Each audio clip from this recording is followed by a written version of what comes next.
Hello there, guys. It's Captain Invisible here, and welcome to another episode of the Medieval 2 Total War Custom Campaigns mod, number 2 as the Moors. So we've reached another milestone, turn number 15. So we shall get into this and see what turn number 15 brings us in this campaign.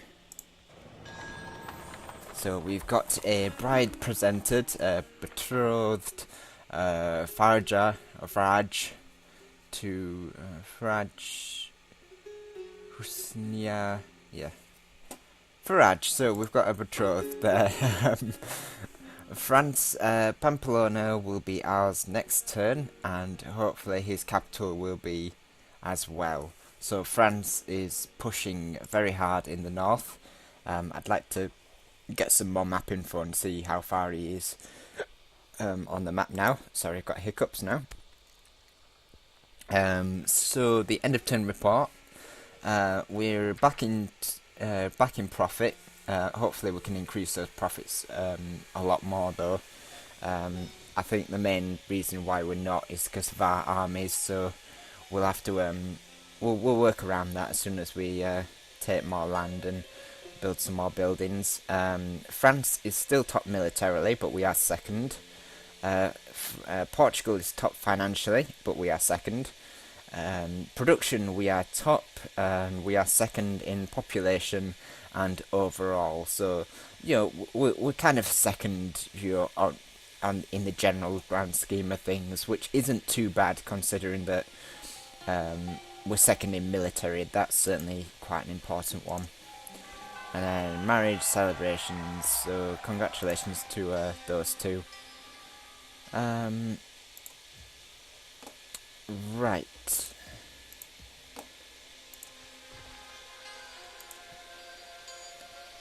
I think this place has a leather tanner, so we can actually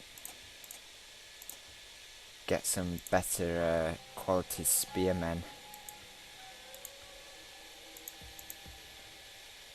Which I might want, because I've just realised that these guys aren't very high quality. I mean, I don't want to hold off my attack any longer than I need to. I'm just waiting for this ballista to be made, and then we can send it up, and then we'll send the army up. So I guess I could send a couple of troops back, and then we could send them probably their next turn, get them retrained, and then they can all join up again. We'll see. Might be a terrible idea. It might give Apollo a chance to rebuild, but again, we'll see what happens. So it doesn't look like we've still got this Portuguese bishop hanging around, but we could probably start pushing our agents north. Let's see if we can create some religious tension up north. In here we want to retrain some of our troops. I think the desert cav will just get the bonus from the leather tanner, so that's not going to retrain them fully, but it'll give us some bonus.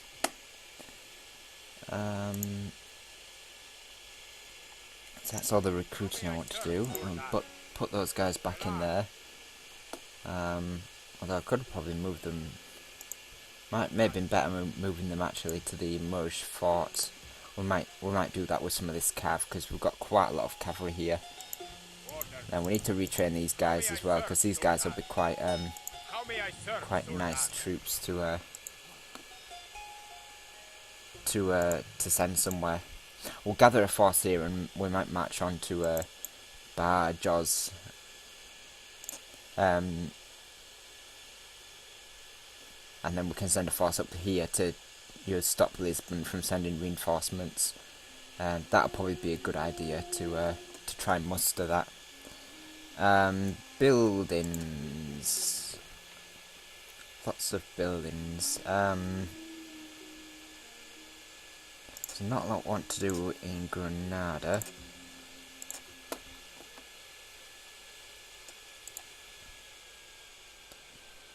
do with bumping the tax rate up there. Just a normal will do. We could also do with the grain exchange here. I don't know why I've not built one sooner. It'll definitely help with trade then. Religion's still okay in here, and so is the growth, so that's okay. How far are we off? Not too far off it growing. Here we could do with, we'll probably do with a leather tanner here, because we'll need to we need somewhere to get our troops better armor and defenses and stuff. Looks like we have a market here, so we can start bringing some merchants to bear. Get some merchantine things going on. Spies. Got a spy in here. We need to bring a spy probably over here, see what's going on in Bajoz. He's got a lot of cavalry coming up here, and he's general. 64% chance. We could probably take that. Oh, and I've forgotten to save it, so if it goes horribly wrong, then I'm going to kick myself.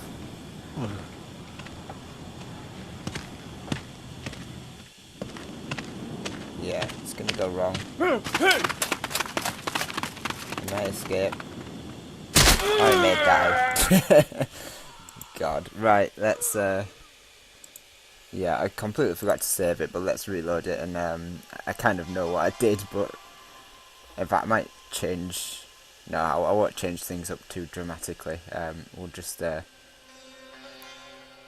stick to the same plan. God, I can't believe I did that.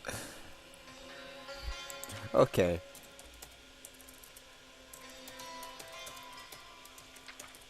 It's because I don't normally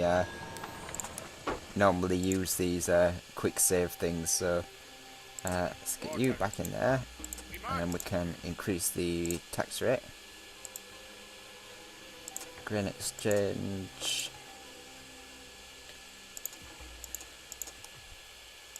Recruit some spearmen.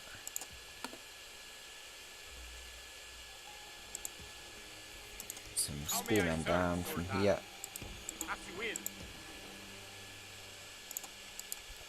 Finish those. In there with a merchant.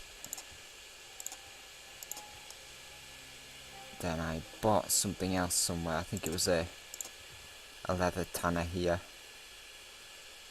Sounds like a reasonable plan.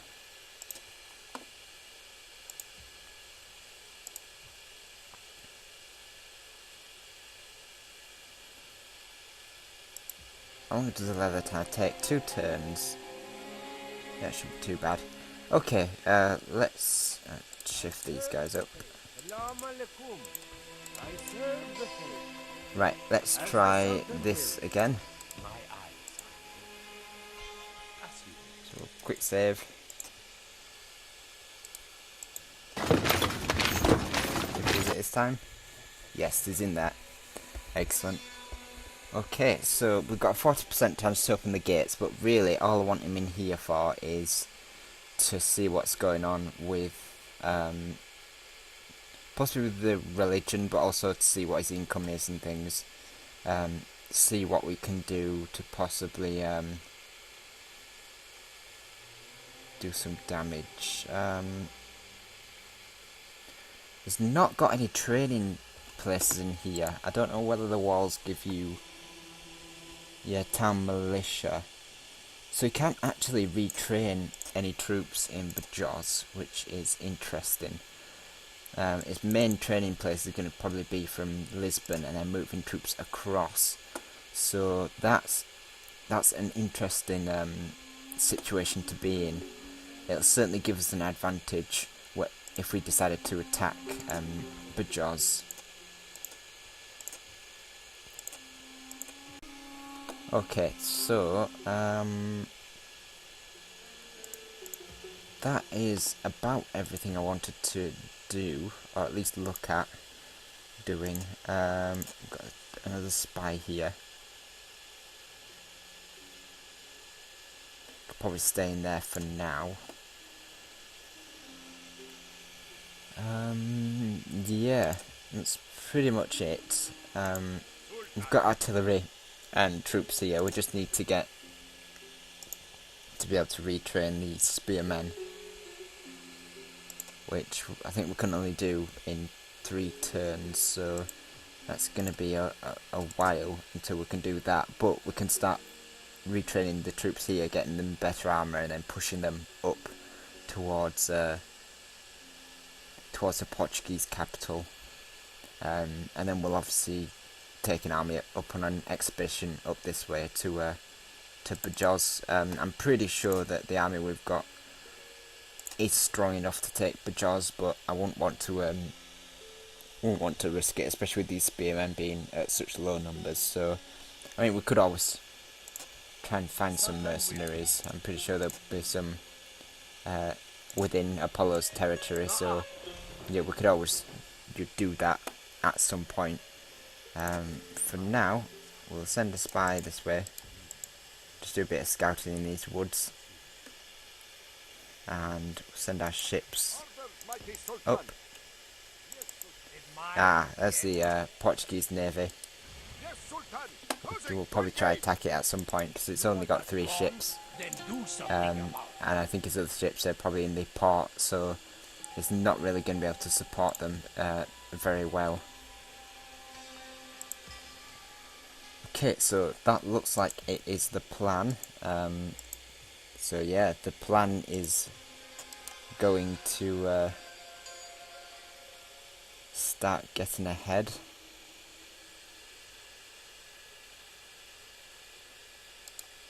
So these Berber spearmen will be quite useful.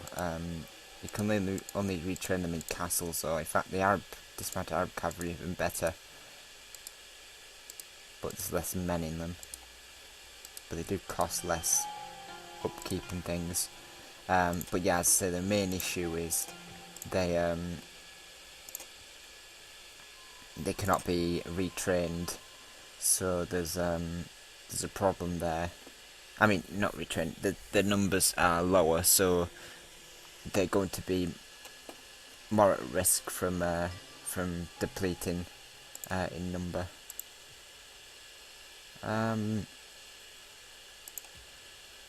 Anything I can do in Granada? Probably get some more troops. Yeah, I won't spend too much on troops just at the moment. Let's check the rankings. All factions. Still can't see Apollo's, but I think it's somewhere maybe down here. So overall, Swissman's top. Has been doing quite well over the past 10 turns. We are sort of steady away. We're not too high, not too low, and it looks like Naisbase pulled himself back, but sort of had a bit of a dip. So I think he'll be pulling himself, back up probably shortly. And Apollo, I can't really see Apollo's, but Apollo's I think is around about here, so he's not doing too bad. Military ranking, we lost quite a lot of troops last time. Not sure where that came from. It may have been from Cordoba, because it looks like Apollo's has dropped as well. So yeah, I think we had some hard fighting at Cordoba last turn. Swissman's military's increased by quite a lot, so his is one to watch for. And Naisbase's has dropped, so there must have been some hard fighting up north, but obviously with Swissman coming out on top.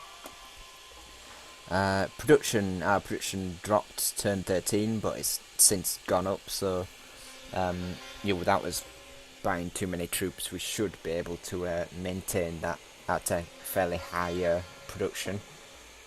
Certainly above the rest of the players, and it's one thing I want to keep. Production is quite important for us Moors, simply because it'll give us the financial edge. Speaking of, nope, this is territory. territory we have not lost any, not gained any. I mean, we did lose Cordoba last turn, but we took it pretty much the following turn, so we're kind of on a steady tangent. Looks like Swissman's joined us, and Nesbiz has dropped, so he's lost some territory since last time. Financially, we're still doing quite good financially. It looks like Apollo's increased by quite a lot. That's probably because we've annihilated his army, though. No troops to have to pay means his financials are going to go up. And also he's got two cities, so two fairly large cities actually. So he's going to be getting taxes from them as well. But yeah, it means nothing because he's going to have to buy troops, and that's going to decrease his finances again.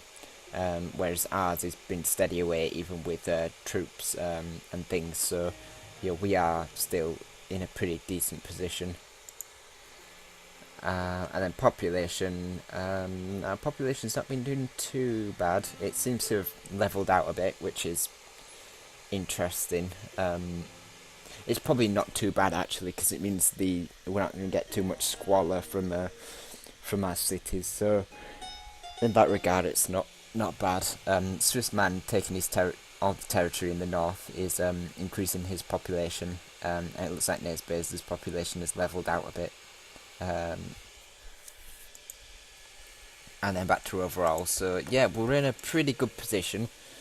I'm fully expecting Apollo to either try launch a counter offensive against Cordoba with a force here, or just simply defend, try and defend Bajos and Lisbon, which I would personally do. But as soon as I get this force marching, it's going to be a real problem for him, as well as this one coming from this side. It's going to really entrap him. I do have plans for Apollo later on in the campaign, so I'm not looking to completely annihilate him just yet anyway. But yeah, I want to put as much pressure on him as possible and force him into a position where he feels like he has no real power to put against me, because I don't want him with any real control over his faction. I need to put him into a position where I can basically dictate his own actions, and that includes this naval assault. If I get control over the sea, I'm going to be able to blockade all his ports, and he's going to be in a tough spot then to do any trade, and it's going to drain his resources then. So that's basically the turn, so we shall end the turn. It's going to do something. Someone's obviously moving. Just be that long. Excellent. So we shall save the turn here as Portugal. Save. Excellent. So yeah, that was turn number 15. Go over to Pixelated Apollo's channel to view his turn 15. And I shall see you all in turn number 16 of this Iberian campaign, and we'll hopefully get some troops arranged for an assault on Apollo. So I shall see you then, guys.